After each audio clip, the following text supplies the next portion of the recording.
I'm Zach. I'm ready to jump back into the NBA here because I want to play this clip. I'm pretty sure my guy Kenny's going to love this topic because we literally talked about that topic for the whole day on, I believe it was Saturday or Sunday.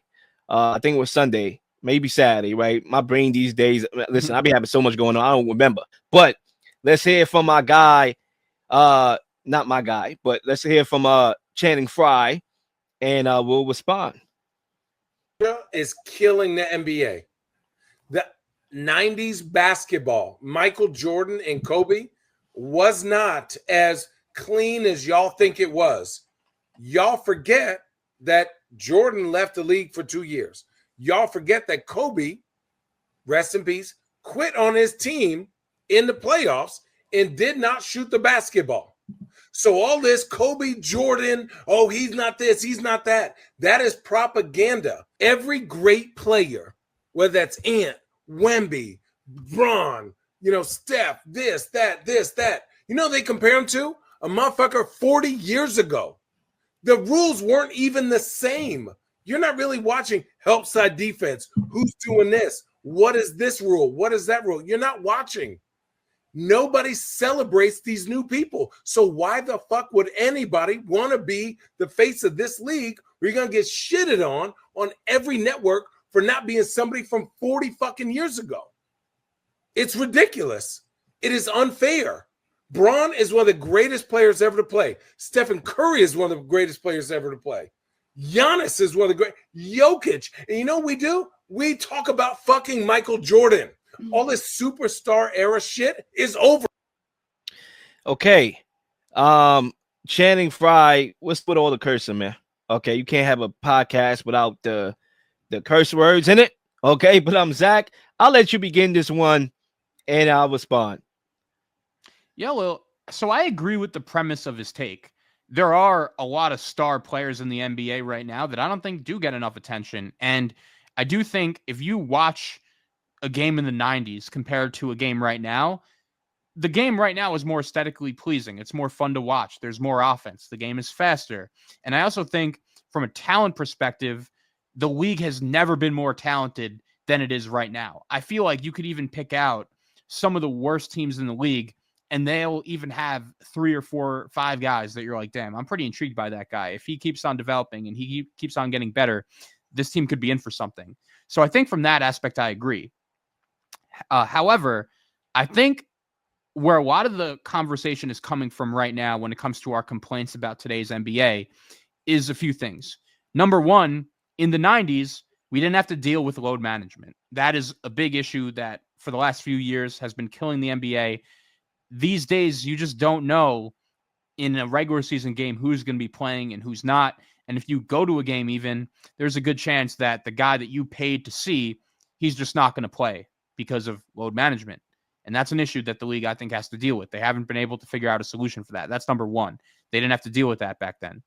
Number two, I feel like there's just a lack of rivalry, a lack of intensity, and a lack of hate in today's game that we saw plenty of in the 90s. There were so many classic rivalries, Knicks Bulls, Lakers Celtics, Spurs Lakers.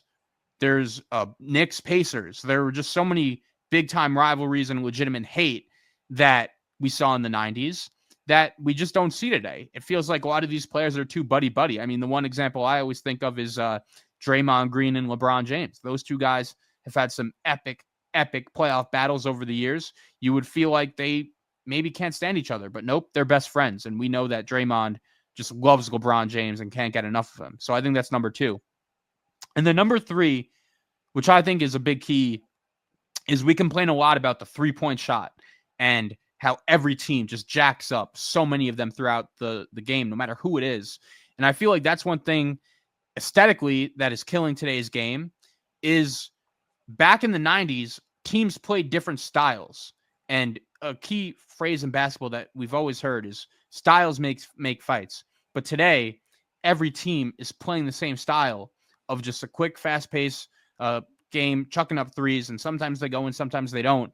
But you just know what you're getting. And I felt like back in the day, each team played a different style, which led to just a more fascinating watch. So I think I agree with the overall premise of Channing Frye's point. There are a lot of good things about today's game and today's players that are better compared to the 90s, but there are 3 things that I just brought up that I think are killing today's game. Number 1 is load management. Number 2 is the lack of rivalries. And number 3 is the fact that most teams play the same exact style, which isn't aesthetically pleasing. Salute to El Nueve. I'm gonna stop there. That's the only Spanish I know. Okay, I'm gonna stop there. Okay, it's Nueve. Hola. Okay, como te llama? Okay, mi amor. That's all I know. I don't know nothing else. Okay, I skipped class. All right, I was shaking dice in the hallway. Okay, that's what it is. But I did graduate though, and I did pass my Spanish courses. Right? Ask me how I did that. Oops. Okay, let me not say nothing. Anyway, let me proceed with my take here. Yeah, a lot to Zach, you know, he cooked up. Zach, let's begin from the basics, man. To me, and maybe there is some legitimacy there, right? Maybe, right? You know, he was talking for a minute, a lot of curse words. Maybe he said something factual there.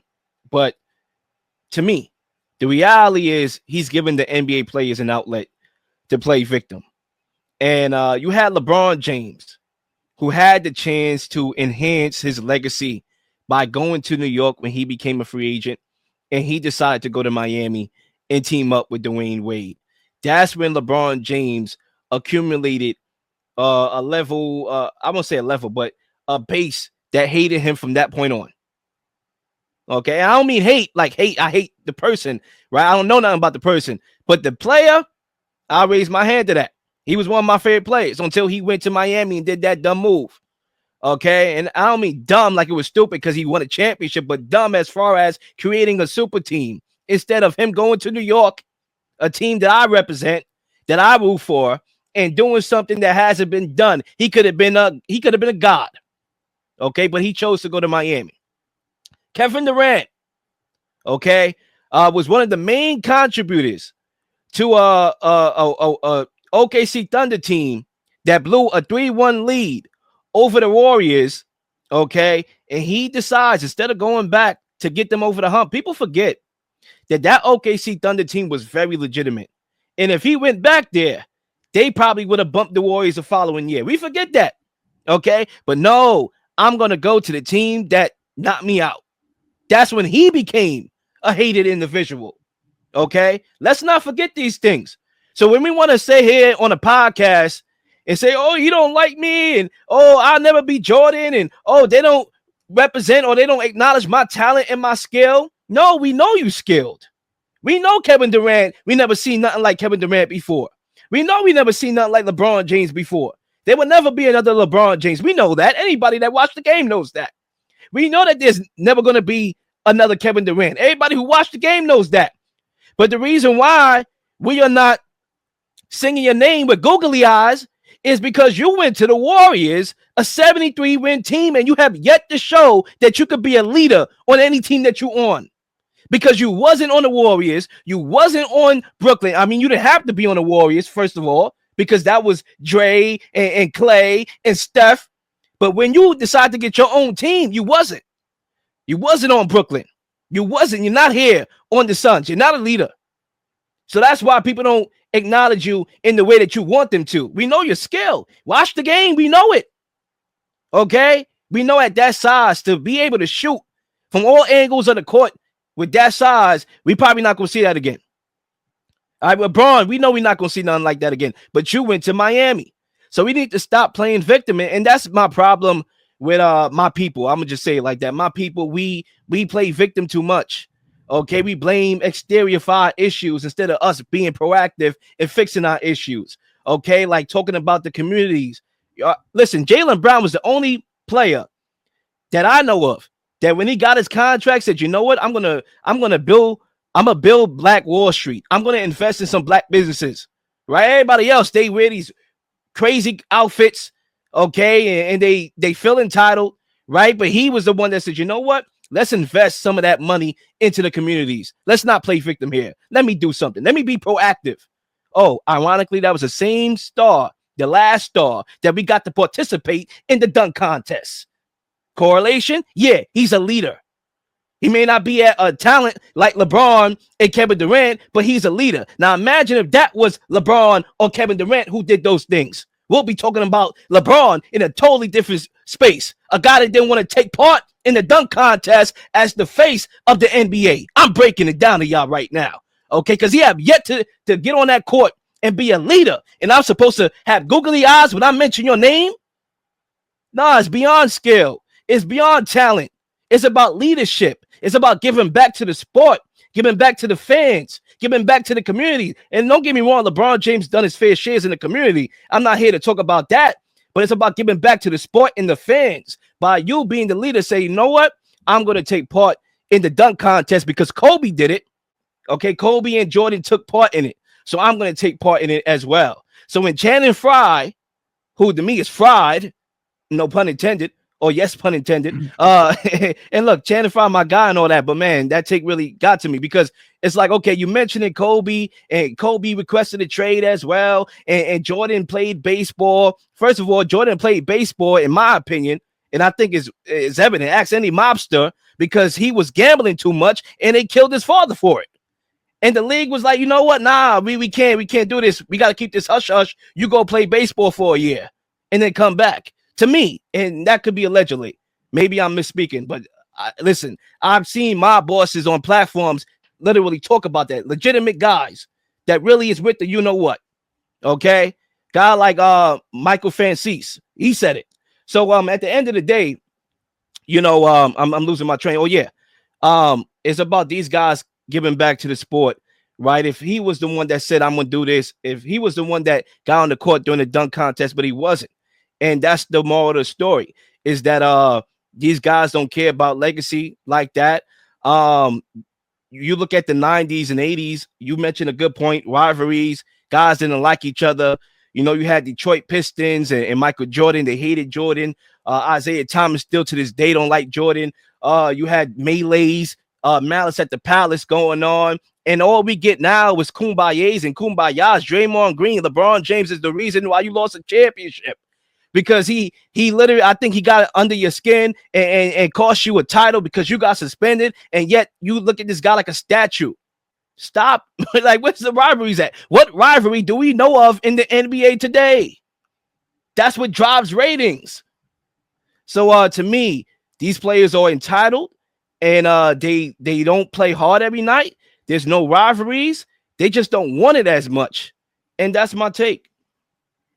So I think you make some interesting points there. And I do agree in the sense that LeBron James going to Miami and Kevin Durant going to Golden State, those moves really pushed the player empowerment era. The players in the NBA have never had more power than they do right now. And I think that's a big issue with the league, which coincides with that lack of rivalries that I brought up and the load management, which I brought up. But I feel like, okay, personally, I'm a lot more intrigued in the NBA now than I was 5 to 6 years ago, because it felt like when Kevin Durant was on the Warriors and LeBron was on the Miami Heat, it felt inevitable that those teams were going to win. And it wasn't even automatic for them. Ray Allen had to hit that shot for Miami to go back-to-back against the Spurs. And the Warriors, they kind of ran through the league, but they tried to three-peat and they couldn't get it done. But I feel like back in 2018 when Kevin Durant was on the Warriors and back in 2011 when LeBron was in the peak of his powers on the Heat, we weren't having these conversations about, we missed 90s NBA. I just feel like the number one issue right now, sure, is player empowerment and the fact that these guys have too much power and they're pretty spoiled, if you ask me. But I just don't know, like the super team, I think that's what drove it. But the super team era is dead. Like, there aren't really a ton of super teams right now. I guess you could say the Lakers, but they're no guarantee to win a championship. Same thing with the Celtics. They made some key trades around the edges, but they drafted their top two guys. So I just think the super team era is dead. And if you want to point to those teams starting to be the main driving force of some of the problems the NBA has right now, that's fine. But I just feel like the issues right now are everything I just mentioned with especially with the load management. Like you got to play and the styles too. Like the fact that every team plays the same style, I don't think that's great for the viewer. It's mentality, man. It comes down to the mentality. Listen, I could play Madden with my best friend. When we on that controller, and he on that controller, I'm not your man's. Okay, I want to win. I'm a competitor. Okay, I sound like Zion. I want to win. I'm a competitor. Okay, listen, show it on the floor.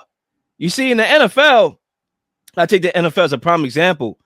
Tom Brady was the GOAT. He been the GOAT for a decade, and he just added to it. But that didn't scare Mahomes from trying to win a couple championships and potentially try to three-peat, even though it failed. He wasn't like, oh, I'm never going to beat Tom Brady. No, he went for it. He shot, he missed, but he went for it. Okay, just like how Brady went for it when Joe Montana did it before him when he won 4 chips. Okay, Chris Brown as an entertainer. Okay, he knows he will never be Michael Jackson, but he carved himself a Hall of Fame music career, still having hit to hit. I mean, my niece listened to him. I was listening to him when I was her age. Okay, nice career, but he will never be Michael Jackson. He knows that, but he's still good. Okay, just because Jordan is the GOAT, and clearly he is, but his impact goes beyond what he did on the court. It's what he did for the game, making it global, to allow y'all to have these big contracts, to allow, interest to be taken overseas, to get these great players who took an interest in the game to play the game, giving you your Lucas, your Giannis, and all those, international players that we see up today that's taking over the game. Jordan did that. His impact goes beyond what anybody can ever do. We know that. But that doesn't mean you don't play hard.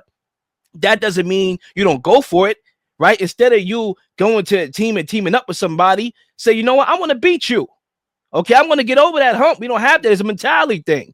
Yeah, you could be cool with people. I understand these players spend a lot of time together with the Olympic team and all that, and the bubble, obviously. The bubble may have been, with spark this camaraderie and togetherness because they was locked in a hotel, isolated from their families. They had nothing to do but to smoke weed and play basketball, because I'm guaranteeing you with all them potheads in the league, they were smoking weed. Okay, pass the blunt. Okay, that's what they was doing. But guess what? At the end of the day, your mentality got to switch when you're on the floor. All we did together don't matter right now for these 2-3 hours. I'm trying to beat you. You standing in my way of legacy.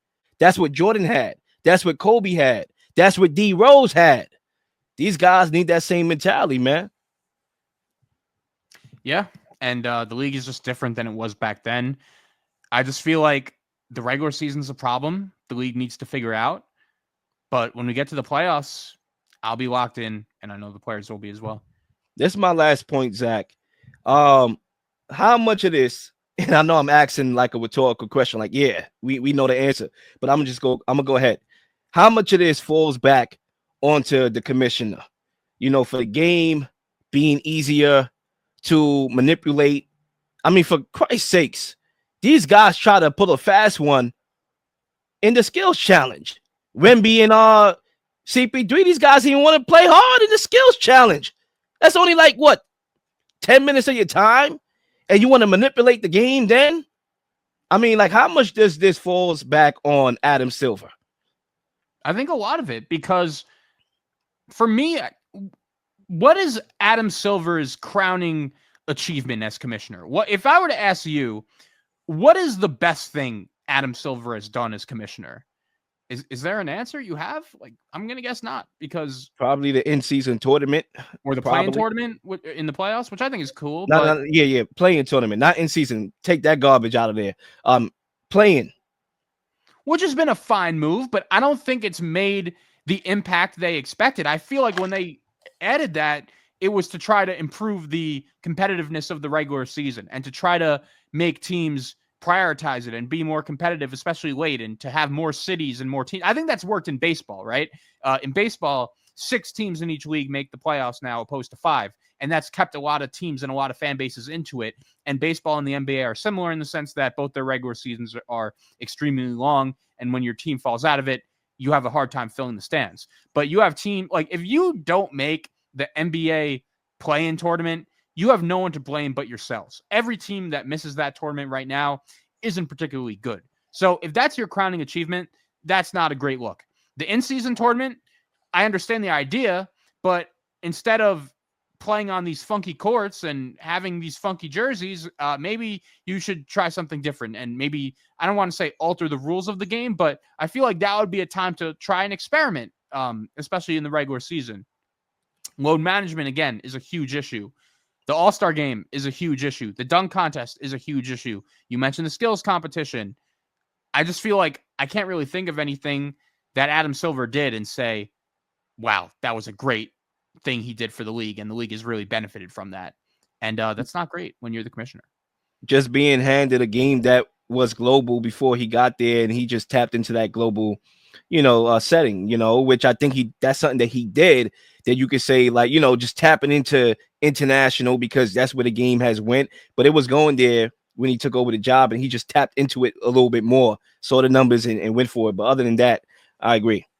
One other point I wanted to bring up too, I don't know how I forgot about this, but one thing about the NFL that I think has underratedly made them so successful as a league is you have players getting drafted into the league, and before they even put on an NFL jersey for the first time, they are an established superstar that everyone knows. Like Caleb Williams, when he got drafted into the league, everyone was like, okay, I want to know when the first Bears game is, so I'm going to watch this guy. The same thing could be said for Trevor Lawrence. He played in so many big games in college. There are a lot of other guys off the top of my mind. Saquon Barkley at Penn State. There have just been so many guys. The NFL, I think, does a great job taking advantage of college football and the platform college football gives them. I feel like the NBA is the opposite. They really put a lot of money and invested into this G League Ignite program, which is because they wanted to make everyone think like, oh, college basketball is the worst. This is 4 or 5 years ago now, but the players aren't getting paid and blah, blah, blah, blah, blah.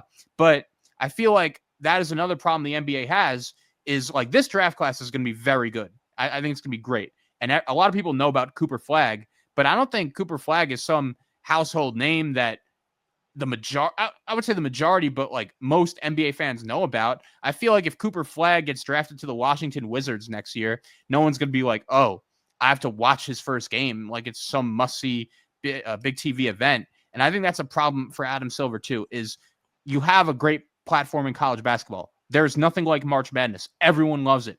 Everyone watches it. Why don't you do more to market and prioritize that instead of whatever that G League Ignite program was? Because I could promise you no one is watching those games on ESPN2 on a Monday afternoon.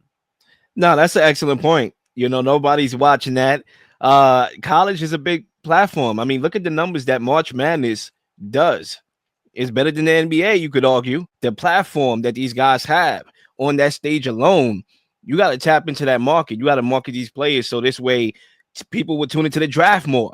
Because I'm not going to lie, the last couple NBA drafts, I'm going to be honest with you, I haven't even watched it. I probably tuned in a little bit. I probably got turned off by the commentary.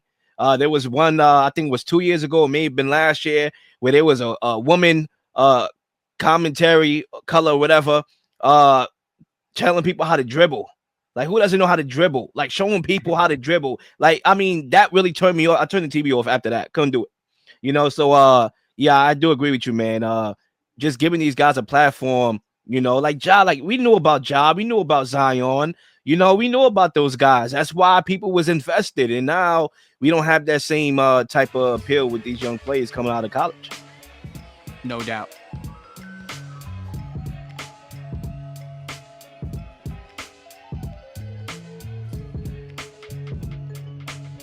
Please like and subscribe for all the up-to-date content.